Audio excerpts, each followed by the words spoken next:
Malegaon corporation के अंदर जो प्लम्बर कारपोरेशन से ये है लग के, जिनको कारपोरेशन ने लेशनदार बनाया है, ऐसे तमाम लोगों को मैंने आज कारपोरेशन के अंदर एक मीटिंग रखी थी।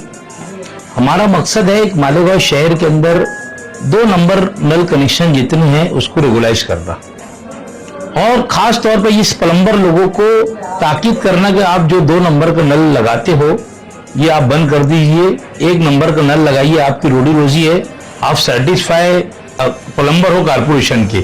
अगर इस तरीके की अभी तक के जो तुम लोगों ने हरकत कर लिया, इसके बाद अगर मैं इस तरीके से आपको कहीं पर पाऊंगा तो इसके खिलाफ कानूनी कार्रवाई करूंगा और गुना दाखिल करूंगा। ये सारी चीज के लिए उनको मैंने इंतबाह दिया, और 2 नंबर नल कनेक्शन 1 नंबर किस तरीके से हो उसके लिए मैंने उनसे थोड़ा सी चर्चा किया कि भाई तुम लोगों की हमको मदद लगेगी, तुमने अब जो भी की है आज तक के, हम लोग कमिश्नर साहब से बातचीत करके क्या इसके अंदर कम से कम करते आएंगे रेड के अंदर, और लीगल हो जाए सबके नल कनेक्शन। ऐसी सारी चीज को लेकर मैं उनसे बातचीत किया। कमिश्नर साहब को मैं समझता हूँ शायद बाहर गए आज, वो अगर कल कारपोरेशन में रहेंगे या परसों के दिन रहेंगे तो हम लोग, चौधरी साहब भी थे मीटिंग के अंदर, हम लोग बैठ के बातचीत करेंगे और कम से कम खर्च के अंदर हम 2 नंबर नल को कैसा रेगुलाइज करना है उस तरीके से उनको रेगुलाइज करके देने की हमारी तैयारी है। इसके लिए हमने इस प्लम्बर लोगों को आज कारपोरेशन के अंदर बुलाया था। मालेगांव के अंदर 50% से ज्यादा नल कनेक्शन है, उसमें खास तौर पे जो आप एक बात देखने के अंदर आती है, मालेगांव शहर के अंदर सर्विसिंग वाले देखो 2 नंबर का नल कनेक्शन है इनके पास, मीठी बड़ी लाइन के ऊपर से लिए हुए। यहाँ पर पे एंड यूज के संडासों के अंदर भी इन लोगों ने नल ले लिए, बड़ी बड़ी साइजिंगों के अंदर लोग ने राइजिंग लाइन के ऊपर से आधा पौना इंचों की लाइन ले लिए। ठीक है, लिए कम से कम कारपोरेशन का पैसा तो अदा करो, तुम कारपोरेशन का पैसा अदा नहीं कर रहे। एक गांव पर 2-2, 3-3, 4-4 नल लीगल है, तो ये सारी चीज होना नहीं चाहिए। हम लोग को कारपोरेशन के अंदर आमदनी बढ़ाने के लिए हम हर तरीके से मेहनत कर रहे। आप देख रहे हैं अतिक्रमण के ऊपर भी हमारी मेहनत शुरू हुई। वैसे ही 2 नंबर जो प्लास्टिक के ऊपर बंदी थी शहर के अंदर, हम रोज रेड कर रहे, कल भी 20,000 रुपया हमारे लोगों ने लाया।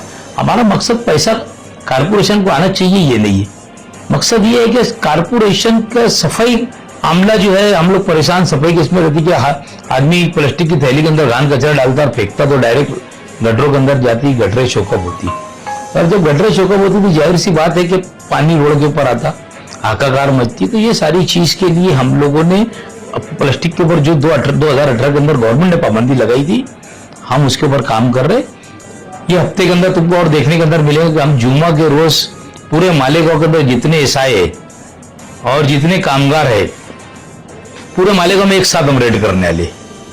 आवाम को समझ जाना चाहिए, काम धंधे वालों को मैं इससे 4 दिन पहले बोल रहा कि इन लोगों को समझ जाना चाहिए कि छोटा मोटा धंधा करने वाला कोई भी हो, हमने 10-15 दिन सबको छूट दे दिए।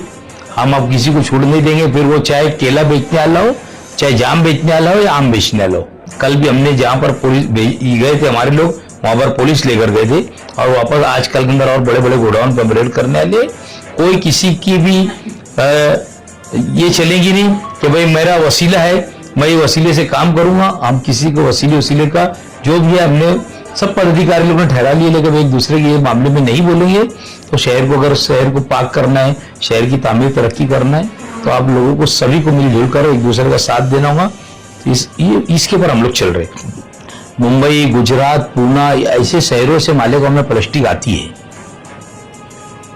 और यहां पर अगर एक ट्रक के अंदर 7 टन प्लास्टिक आती है तो छाटने के बाद 2 या 2.5 टन प्लास्टिक पूरी 7 टन में से निकलती, 4.5 टन 5 टन जो गंदी प्लास्टिक रहती वो हमारे मड़े पे डाल दी जाती है, कारपोरेशन के कहीं भी फेंक दी जाती है। कारपोरेशन को इनसे कोई आमदनी नहीं है और इनकी कचरा हम लोगों को उठाना पड़ता। हम लोग प्रभाग अधिकारी लोगों को मैंने बुलाकर ये बात बोल दी है कि जहां जहां प्लास्टिक कारखाने चल रहे हैं सबको नोटिस दे दो कि यहाँ पर आप प्लास्टिक की गाड़ियां खाली होंगी तो उसके ऊपर जुर्माना लगेगा। शहर के बाहर जो लोग चले गए, 40 गांव रोड के ऊपर चले गए, कोई धुलिया रोड के ऊपर चले गए, गांव से दूर चले गए, यहाँ गांव में हम नहीं चलने देंगे, इनके ऊपर कानूनी कार्रवाई करेंगे। साइजिंग रहे कि कारखाने रहे कि घर रहे, ये मामले में किसी को बख्शा नहीं जाएगा। जरूरत पड़ी तो मैं खुद पोल्यूशन बोर्ड के अंदर कंप्लेनर बनूंगा, है ना। किसी से डरने की और किसी के दबाव प्रेशर में मैं काम नहीं करने वाला। लोग अगर नहीं सुधरेंगे तो बाकायदा मेरे लीडर हेड के ऊपर मैं साइजिंग के नाम के साथ तकरार दूंगा, उसका जिम्मेदार वो खुद साइजिंग मालिक रहेगा। मेरे पास कोई बोलने आना नहीं कि भैया आपने तकरार की है, क्योंकि जब मैं तकरार करूंगा मैं उसके पास जाकर फोटो लूंगा, टैग फोटो लूंगा, उसकी साइजिंग के उसके सामने फोटो लूंगा और उसकी इसके साथ में लगा के अटैच करके कंप्लेंट करूंगा। वो मालक नहीं बोलने लगा तुम्हारी गलत फहमी है, मैं जलाता कि नहीं जलाता। मैं कंप्लेंट जिस दिन भी दूंगा आपको बहुत सबूत के साथ में दूंगा, और ऐसी साइजिंग होगी कोई भी निशानदेही करेगा तो उन्हें मुझे फोन के ऊपर कॉल करना, मैं खुद जाकर उसका फोटो लूंगा। हमको किसी से डराने की जरूरत नहीं है।